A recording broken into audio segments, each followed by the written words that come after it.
Hello, welcome to Disputed Boxing. I'm back flying solo tonight, here to discuss and review Teofimo Lopez versus George Kambosos.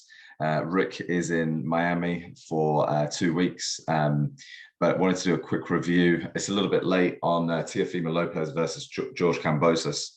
I've watched it twice now. I don't know where to start. I mean, what an amazing fight it really was.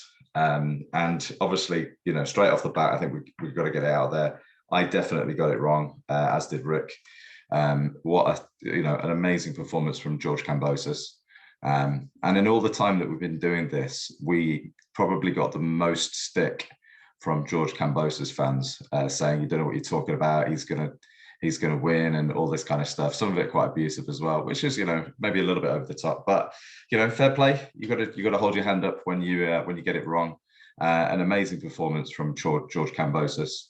The fight itself, I just feel that Teofimo Lopez coming out swinging as he did, wildly, swinging, just leaving himself wide open. And obviously towards the end of that first round, he gets clipped with a right hand, he gets put on his ass. And it felt like that kind of set the tone for the whole fight. It was almost kind of headhunting the whole night, and it was just a terrible game plan. He kind of recovered a little bit in round 2 and round 3, and he was finding a home for that right hand. But George Kambosos, whilst he was getting clipped with that right hand, he seemed to be very comfortable in that mid-range and inside. And you know, he was very happy. He just looked very comfortable in the trenches with Teofimo Lopez. He took some of his best right hands, and maybe that allowed him to kind of grow confidence in the fight. And then it feels like from part of round 3, 4, 5, 6, 7, and 8, they were clear Kambosos rounds for me. I thought he had the better, you know, head movement, footwork. He was spinning out the pocket. He showed great shot accuracy and shot selection.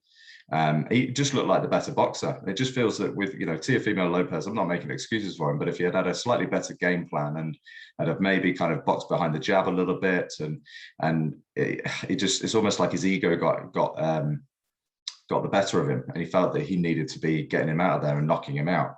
And it was just a terrible, just not a very good game plan, not a good performance from Lopez.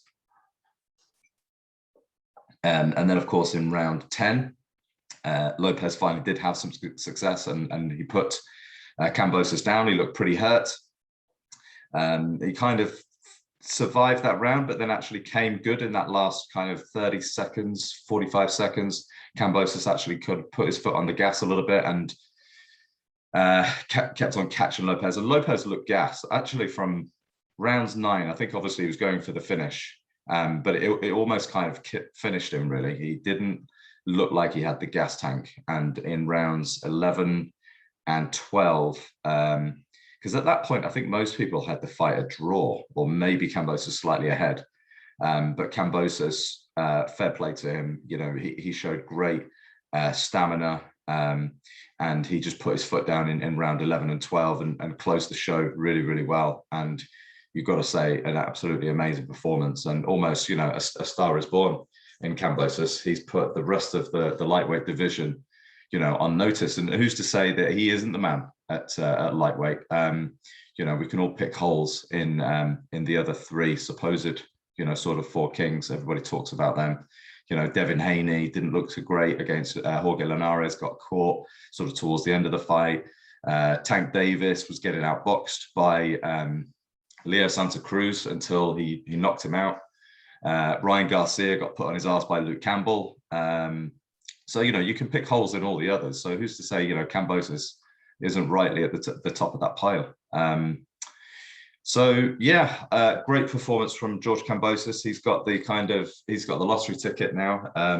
It would be great to see him have a homecoming in Australia. Let's see if he does give Teofimo Lopez the rematch. I highly suspect he won't, partly because of the antics in the post-fight interviews and behavior, which I have to say I was really, really disappointed in.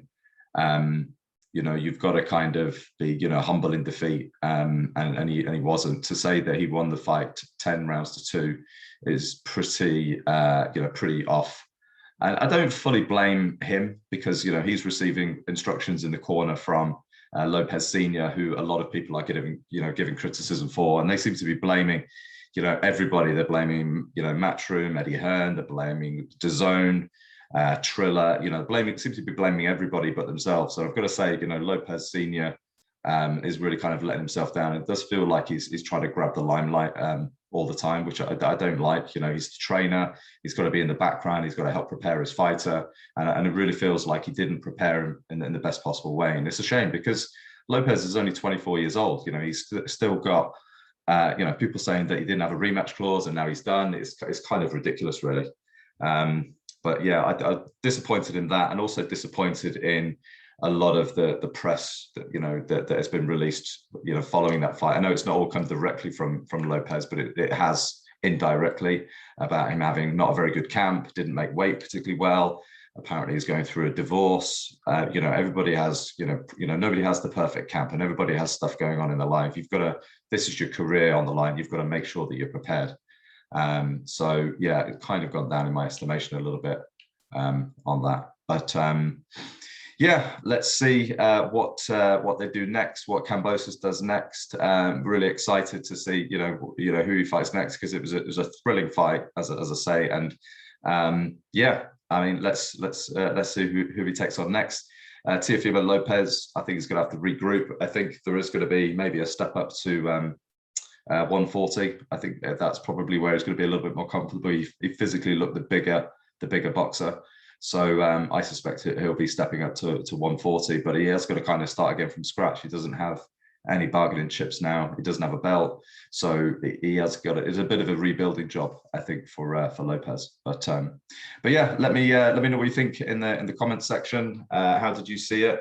What do you think is going to happen to them both next? And yeah, if you like the video, hit the like and subscribe button. Rick will be back in about a week and a half. We'll do a review of Devin Haney, Jojo Diaz. We did a prediction for that last week. We've also got Anthony Yard versus Lyndon Arthur 2 coming up on Saturday. We'll do a big review, big news video when Rick is back. Thanks everybody for listening. All right.